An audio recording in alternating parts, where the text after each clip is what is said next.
لیکن کیا آپ جانتے ہیں کہ موت کے بعد بھی انسان کی خواہشیں ہوتی ہی ہیں؟ اور وہ کیا خواہشیں ہیں اور اس کے کیا ثبوت ہیں؟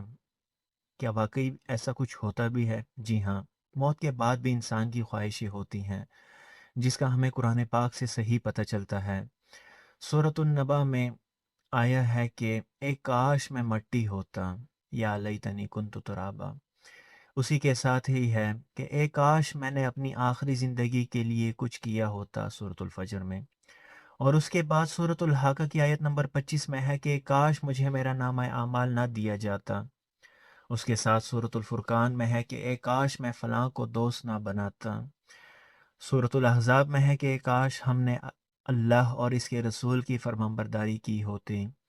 اسی کے ساتھ سورۃ الفرقان کی آیت نمبر 27 میں ہے کہ کاش میں رسول کا راستہ اپنا لیتا۔ سورۃ النساء کی آیت نمبر 73 میں ہے کہ کاش میں بھی ان کے ساتھ ہوتا تو بہت بڑی کامیابی حاصل کر لیتا۔ اسی کے ساتھ سورۃ الکہف کی آیت نمبر 42 میں ہے کہ کاش میں نے اپنے رب کے ساتھ کسی کو شریک نہ ٹھہرایا ہوتا۔ اور سورۃ الانعام میں ہے کہ کاش کوئی صورت ایسی ہو کہ ہم دنیا میں پھر واپس بھیجے جائیں اور اپنے رب کی نشانیوں کو نہ جھٹلائیں اور ایمان لانے والوں میں شامل ہوں۔ یہ ہے وہ آرزوئیں جن کا موت کے بعد حاصل ہونا ناممکن ہے۔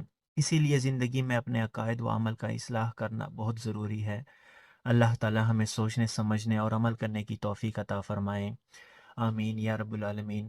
اللہم صلی علی سیدنا محمد وعلی آل سیدنا محمد وبارک وسلم۔